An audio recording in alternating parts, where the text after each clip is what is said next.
السلام علیکم ورحمۃ اللہ وبرکاتہ۔ آج پوری دنیا تماشائی بنی ہوئی ہے۔ فلسطین کے مسلمانوں کا حال بہت ہی زیادہ خراب ہے۔ اللہ تبارک و تعالی ان شہداء کو جنت الفردوس میں جگہ نصیب فرمائے۔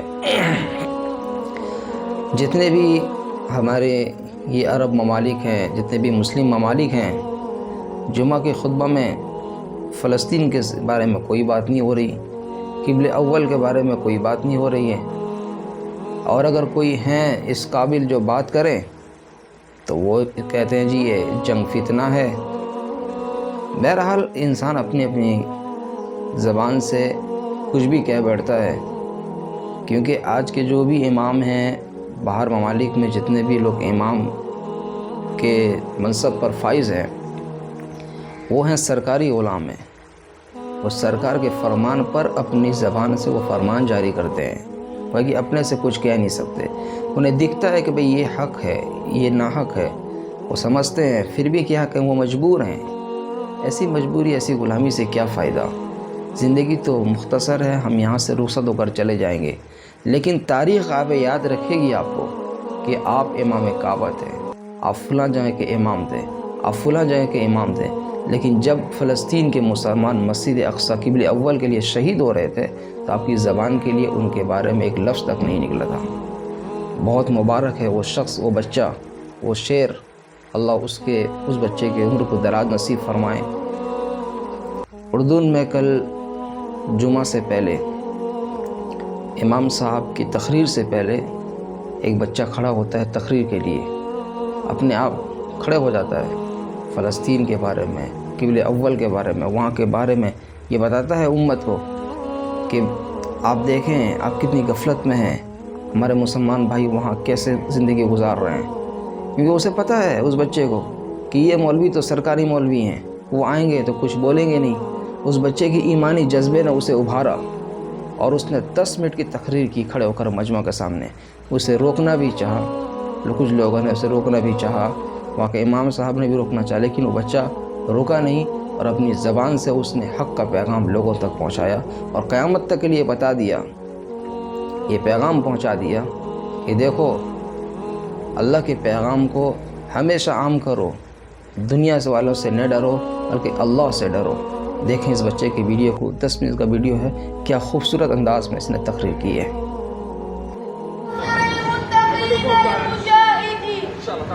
ومذل الكافرين الظالمين المعتدين، والصلاة والسلام على رسولنا محمد وعلى إخوانه النبيين الطاهرين وعلى آله أجمعين. أيها المسلمون، يتعرض بيت المقدس إلى حملة صهيونية شرسة وإلى عدوان يهودي غاشم. هم اليهود قتلوا أهل البغي والشقاق، العدوان على المسجد الأقصى، وعدوان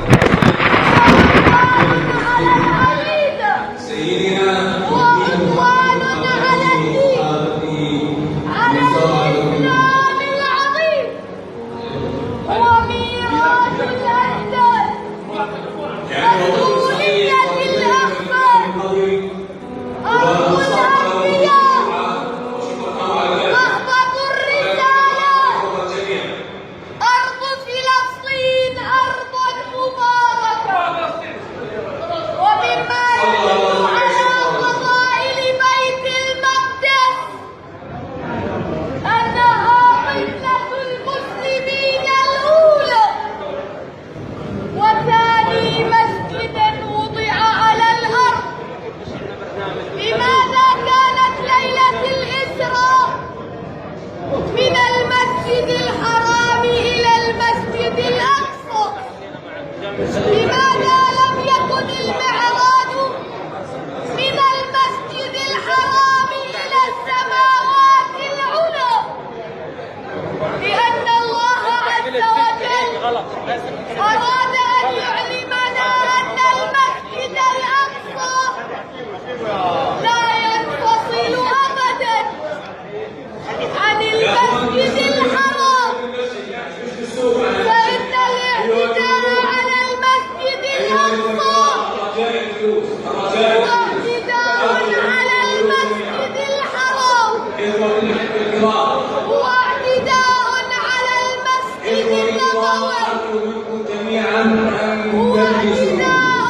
كل هذا ينبغي أن يوحد بيننا وأن يؤلف بين قلوبنا، ووحدة هذه الأمة فريضة نادى بها ربنا سبحانه وتعالى حين قال: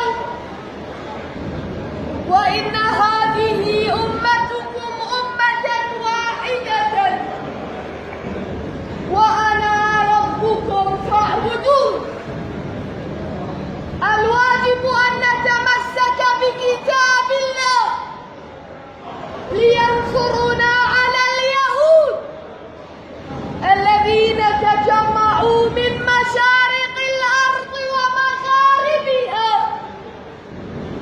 لاحتلال الأقصى. هم أعداء الله من خلقه، فهم الذين قالوا يد الله مغلولة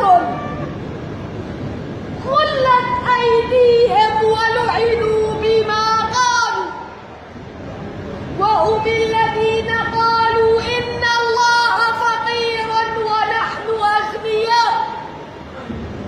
هم أعداء البشرية كلها، فقد حكم الله عليهم تركه يكمل يا شيخ، تركه في الأرض تركه. والله لا يحب المفسدين.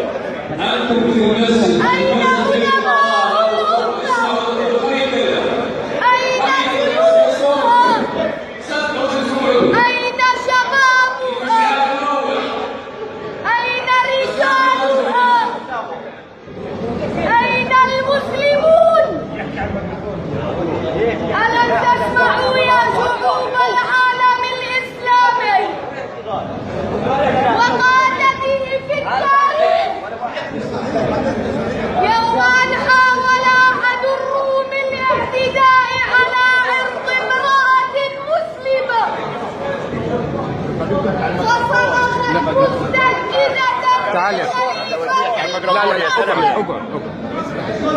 ومعصومة إن أمهاتنا وأخواتنا يستصرخن بصوت مقهور: وإسلاما وإسلاما! إن فلسطين أمانة في أعناقكم، وواجب المسلمين جميعا أن يهبوا لتخليصها من هذا اللقيط الممسوس الكيان الصهيوني. الله أكبر ولله الحمد. وإذا وقفتم يا شعوب العالم الإسلامي متفرجين كموقفكم هذا، فلسوف يأتي الوقت الذي ستقولون فيه كما قال القائل: أكلت يوم أكل الثور الأبيض. طبقوا قول الله سبحانه وتعالى: قاتلوهم يعذبهم الله بأيديكم ويخزيهم وينصركم عليهم ويشفي صدور قوم مؤمنين. قابلوا هذه الولايات في أرض المسرى بالخذلان والتجاهل، وإلا فلنخشى من حلول عقوبة الله ونزول بلائه. لقد فرض على الأمة